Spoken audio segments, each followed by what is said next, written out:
Hello, I'm Nikki Eisenhower, life coach and psychotherapist, and this is Emotional Badass, where Moxie meets Mindful. On today's episode, we are going to dive into one of my favorite books, The Emotion Thesaurus, and the feeling of embarrassment.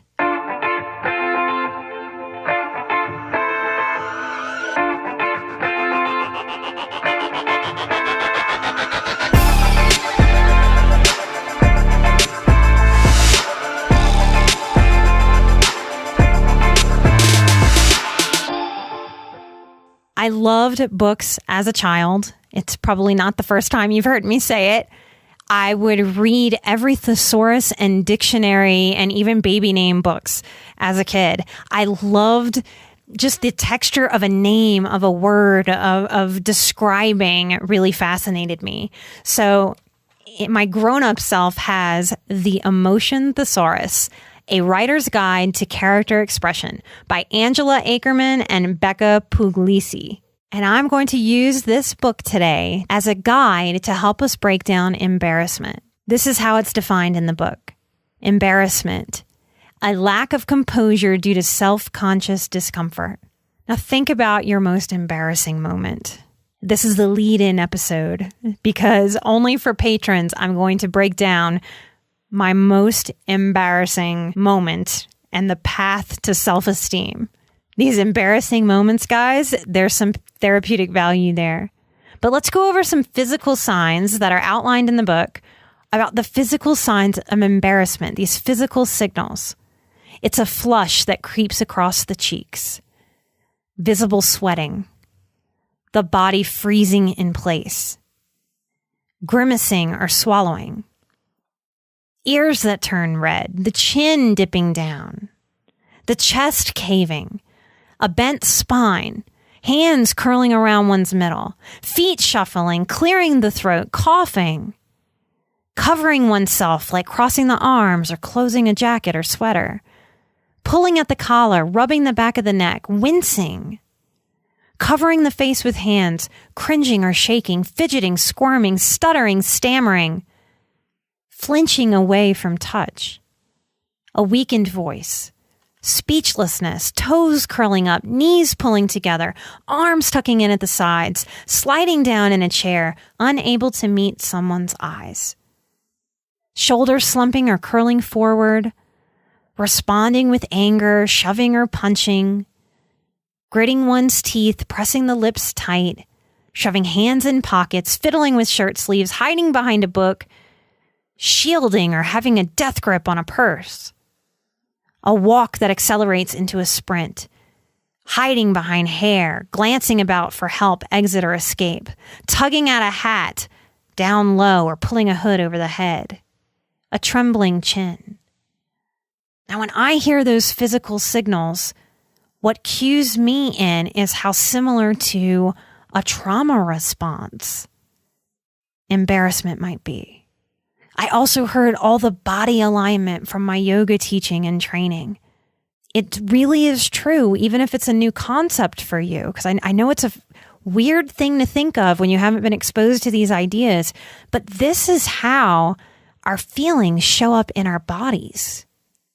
So when we go to yoga and we physically align and we straighten the spine and we reach tall through the crown of the head and we lift up through the ribs, we're realigning our emotional bodies, not just our physical bodies.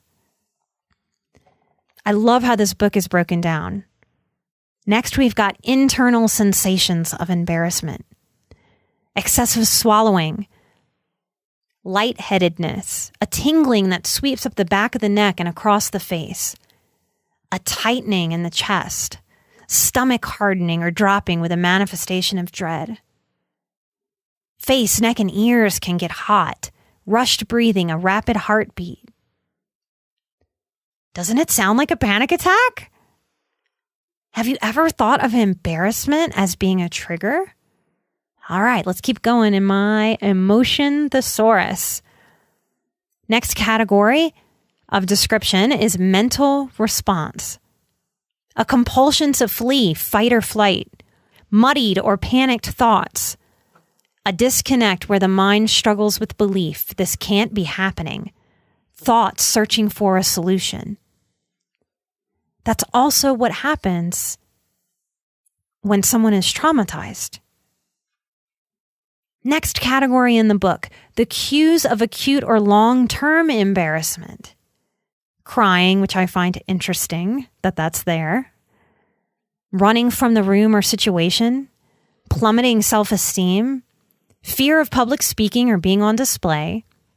Withdrawing from groups, activities, and social interaction. A loss of appetite. I'm going to add an increase in appetite also. Obsessing about the embarrassing event, reliving it. Poor sleep and weight loss. And it may escalate to humiliation, depression, and regret and shame. Also feelings completely broken down in this book. It even tells us cues of suppressed embarrassment. Pretending to not be seen or heard. Going invisible. Intensely concentrating on something else, actively ignoring others. A fake smile, trying to laugh it off, changing the topic in any way possible, lying, deflecting attention, and assigning blame to another. Each feeling in this book is broken down with an extra writer's tip. And I'm going to add it because I didn't realize it before flipping to this page and wanting to do a show about it. The writer's tip for embarrassment is: be wary of showing emotion too readily through the act of crying. In real life, it takes a lot to reach a tearful state, and so it should be the same for our characters. I think it's the very first episode of Emotional Badass that I break down why I'm doing the show and what an emotional badass is. We are the 20%. We are the feelers. 80% of the world has given us messages. This has been one of them, even in a book that is only about emotion. We HSPs are told over and over again to be wary of showing emotion and that it takes a lot to reach a tearful state. That's not true for me. I don't think it's true for many of you listening to the show. So I love this book. What it challenges me to see differently, like the writer's tip I just read.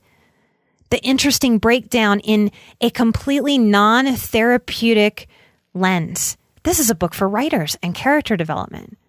I love pulling tools from unconventional places and making them therapeutic. It fits my vision of the world that every moment has therapeutic value and opportunity if we just look. I'm excited to pull this book out again and look through it again for you, the listeners. It made me find an email address where I'm going to try to connect with these authors and add them to our interview list. So check out their book. It's the Emotion Thesaurus, A Writer's Guide to Character Expression. It may give you, your therapist, your healer, your life coach, some information about the feelings that you're feeling. And if you struggle to express them, here you go. Keep those 5-star reviews coming if you like what the show is doing, like what I'm talking about. That's what helps us on iTunes. In the podcasting world, that is everything. The comments there are so heartwarming and supportive. I appreciate them all. And also, you don't have to write something spectacular or beautiful or kind. I know you HSPs, you don't want to come write something unless it's very, very thoughtful and mindful. But I also know how busy you guys are. So if you need to just do a quick throw up there, that'll help the show to just throw up a 5-star review and just say, I like bananas, or anything goofy that you need to, that's fine too. And if you want more from me or have it in your hearts to support the show more because you have more to give, come find us on patreon.com/emotionalbadass. Last time I looked, 88 countries. This Louisiana girl's finally going to learn geography watching where this podcast is going. On the Patreon, I will do my most embarrassing life moment to teach you and share with you what I learned from it. Thank you for exploring embarrassment with me today. I can't wait to keep producing content for you. I'll see you next time. Till then, I'm Nikki Eisenhower, and this is Emotional Badass, where Moxie meets Mindful.